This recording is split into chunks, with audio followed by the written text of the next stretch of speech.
Pourquoi le pétrole vénézuélien est-il dans la ligne de mire de Donald Trump? Quelques heures seulement après la capture de Nicolás Maduro, inculpé aujourd'hui de narcoterrorisme aux États-Unis, et bien voilà ce que déclarait Donald Trump.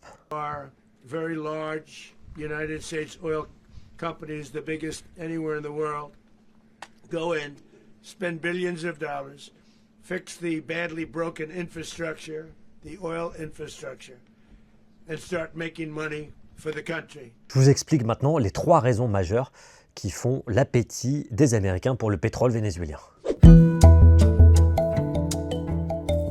Les réserves de brut prouvées du Venezuela sont de plus de 300 milliards de barils, ce qui place le pays devant l'Arabie Saoudite. Et selon l'Energy Institute, 17% des réserves de pétrole brut mondiales se trouvent au Venezuela. Les champs de pétrole conventionnels, ceux qui pompent le pétrole en sous-sol, sont situés dans l'ouest, autour du lac Maracaibo, et au centre. Mais la plus grande partie de l'or noir se trouve dans le grand bassin de l'Orénoque, dans du sable bitumineux. C'est un mélange entre du bitume brut, de l'eau, de l'argile et du sable. Et le résultat est un pétrole beaucoup plus visqueux, mais les raffineries américaines situées au Texas et en Floride sont spécialement conçues pour traiter ce brut lourd.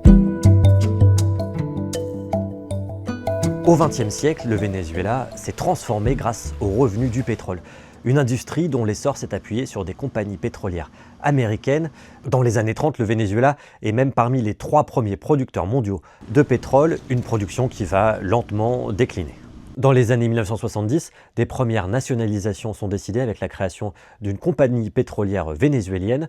Et puis dans les années 2000, Hugo Chavez lance une vague d'expropriation des compagnies pétrolières américaines.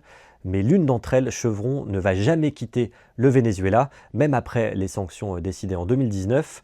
Et lundi 5 janvier, 3 jours après la capture de Nicolás Maduro, son action a pris 5% en bourse. Trump veut que Chevron et les autres entreprises américaines injectent des milliards de dollars dans l'industrie pétrolière vénézuélienne. Mais pour relancer la production, plombée par des années de corruption et de sous-investissement, il va falloir beaucoup de milliards. Selon des spécialistes, ce montant pourrait atteindre 100 milliards de dollars sur 10 ans. Pour les convaincre d'investir, l'administration Trump a annoncé lundi 5 janvier vouloir recevoir dans les prochains jours les patrons des plus grandes compagnies pétrolières américaines.